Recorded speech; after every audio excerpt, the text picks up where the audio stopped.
শুভ সকাল সবাইকে। কেমন আছো সবাই? আশা করছি সবাই ভালো আছো আর আমরাও ভালো আছি। আজকে হলো ভাদ্র মাসের শেষ শনিবার, তো সন্ধ্যাবেলা একটু পুজো করবে, সেজন্য উঠোনটা লেপেছিলাম। তো বৃষ্টি পড়া শুরু হয়ে গেছে টুকটুক করে, মনে তো হচ্ছে না ল্যাপাটা থাকবে। তো দেখা যাক বৃষ্টির পরিমাণ কতদূর কী হয়। তো এই যে আমি ভিজে গেছি একদম, চুলগুলো ছেড়ে তারপর দাঁড়িয়ে আছি। সকালের সমস্ত বাসি কাজ সারা হয়ে গেছে। আর সমুদ্রের পাপা ঘুম থেকে উঠে এই যে হাত মুখ ধুয়ে চলে এসেছে।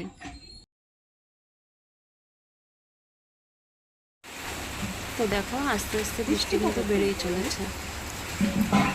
উঠোনটা তো একদম ধুয়ে চলে গেল। সকালের চা খাওয়া হয়ে গেছে আমাদের, এখন উনুন ধরাচ্ছি। আজকে তো নিরামিষ খাবো, তো আলুর দম রান্না করব। আলুগুলো খুব সুন্দর দেখো, তো সেদ্ধ করে নিচ্ছি। আগে আলু সেদ্ধ করে তারপরে ভাত বসাবো।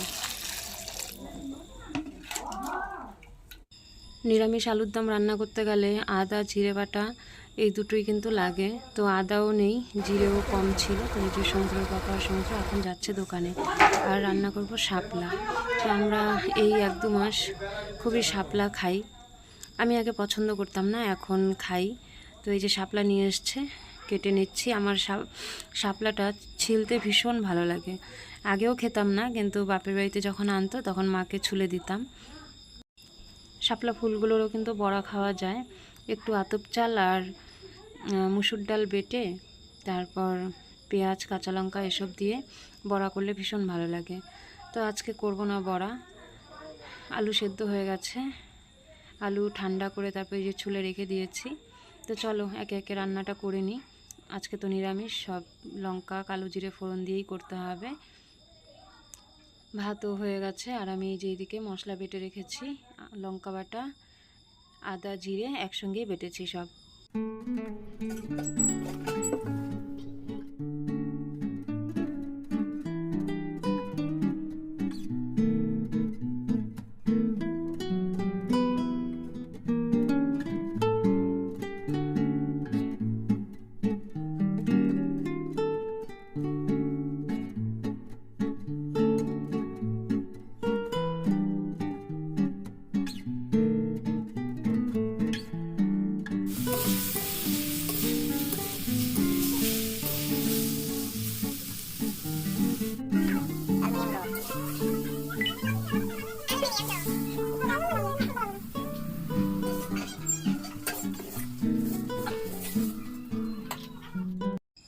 সমুদ্রের ঠাম্মি এখন ঘরগুলো মুছে নিচ্ছে, আর আমি তো রান্না করছিলাম।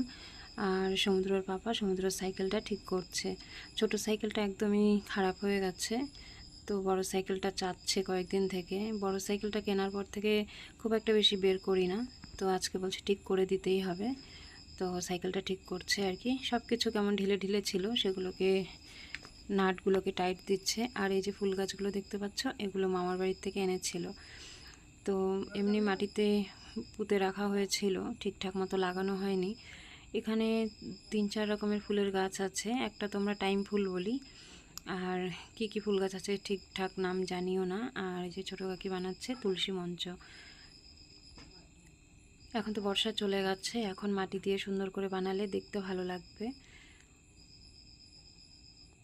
বর্ষার দিনে বানালে বৃষ্টি হলে তো ধুয়ে চলে যায়, সেজন্য বর্ষা তো চলেই গেছে, এখন খুব একটা বেশি বৃষ্টি হবে না। আর তাছাড়া বস্তা দিয়ে ঢেকেও রাখে রাতেবেলা। তো যাই হোক, শাপলা তো হয়ে গেছে রান্না। এখন আমি ঝিঙেটা করছি। শাপলা থেকেও জল ওঠে, ঝিঙে থেকেও জল ওঠে, তো রান্না করতে অনেকটা সময় লেগে যায়। তো রান্না কমপ্লিট, এখন শুধু করব আলুর দমটা।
আজকে রাতেবেলা অনেক কাজ আছে, ভিডিওটা দেখতে থাকো তাহলেই বুঝতে পারবে। তো তরকারিতে ঝোল দিয়ে দিলাম, ঝোলটা ফুটে উঠেছে। তো এই তো আমার রান্না কমপ্লিট। ভেবেছিলাম আরেকটু শুকনো শুকনো করব, তো কি করে ঝোলটা থেকেই গেল। যাই হোক, আমরা অনেকগুলো লোক লেগে যাবে। এখন সন্ধ্যাবেলা, তো পুজো দেওয়া হয়ে গেছে, সেটা আর ভিডিও করিনি। তো এখন আমি চাল বাটতে বসেছি। আমাদের মধ্যে ভাদ্র মাসের শনিবার দিন, যে কোনো একটা শনিবারে আতপ চাল বেটে তারপর তাল দিয়ে চিনি দিয়ে দুধ দিয়ে একটা ব্যাটার তৈরি করে। তো সেটা দিয়ে যেরকম বড়া বানাচ্ছি, আর কলা পাতায় সেই ব্যাটারটা দিয়ে শুকনো খোলায় ভাজতে হয়। তো এটা একটা নিয়ম, প্রত্যেক মানে যে কোনো একটা শনিবারে ভাদ্র মাসে এটা আমাদের মধ্যে আর কি খায়। তো এখন বড়াগুলো ভেজে নিচ্ছি। তো আবার সমুদ্রের পিসি বলল কয়েকটা মালপোয়া ভাজতে। তো আমি বললাম অনেকদিন থেকে তো ভাজি না, জানি না কেমন হবে। তো এই যে এখানে সুজি, চালের গুঁড়ো, দুধ আর চিনি দিয়ে একটু ভিজিয়ে রেখেছি, বড়াগুলো হয়ে যাক তারপর ভাজবো। তো এই যে হাতে গোনা বোধহয় 3-4টেই হবে, সেই পরিমাণেই গুলে নিয়েছি। রাত অনেক হয়ে গেছে, প্রায় 11টার মতো বাজে। তো কয়েকটা ভেজে নিচ্ছি, দেখি কেমন হয়। এটাই প্রথম, খুব একটা বেশি খারাপ হয়নি, আবার ভালোও হয়নি। তবে মালপোয়াটা খুব হালকা আছে ভাজতে হয়, আর উনুনের মধ্যে গনগনা আগুন, সেজন্য একটু লাল লাল বেশি হয়ে গেছে। তো যাই হোক, চলো, সবাই খেয়েছে, ভালোও লেগেছে, এটাই অনেক। তো এখন কলা পাতায় যে ব্যাটারটা দিয়ে পুড়তে হবে, শুকনো খোলায় ভাজতে হবে আর কি, ওগুলো ভেজে তুলে নিয়ে ভেতরের যে অংশটা পিঠের মতো এই যেটা হবে, এটা খাওয়া হবে। আর পাতাগুলো উনুনে পোড়া দিতে হয়, এটাই হচ্ছে নিয়ম। তো রাত অনেক হয়ে গেছে, ভিডিওটা করতে করতে অবশেষে আর এই জিনিসগুলো দেখাতে পারিনি যে পাতাটা পোড়ার পর কেমন হলো। আর এইদিকে সমুদ্রের পিসি ভৃঙ্গরাজ নাকি একটা পাতা, পেঁয়াজ আর মেথি দিয়ে গ্যাসের মধ্যে নারকেল তেলে জাল করছে, এটা ও মাথায় দিবে, চুল উঠে যাচ্ছে ওর। বলল যে আমরা রাতে এগুলো করছি, ও আর বসে থাকবো কেন, সেই জন্য তেলটা তৈরি করলো। তো এই যে আমি একটা মালপোয়া নিয়ে নিয়েছি, খাবো। তো চলো, আজকে ভিডিওটা এখানেই শেষ করছি। যদি ভালো লাগে তাহলে লাইক কমেন্ট করে দিও। দেখা হবে পরবর্তী কোনো ভিডিওতে।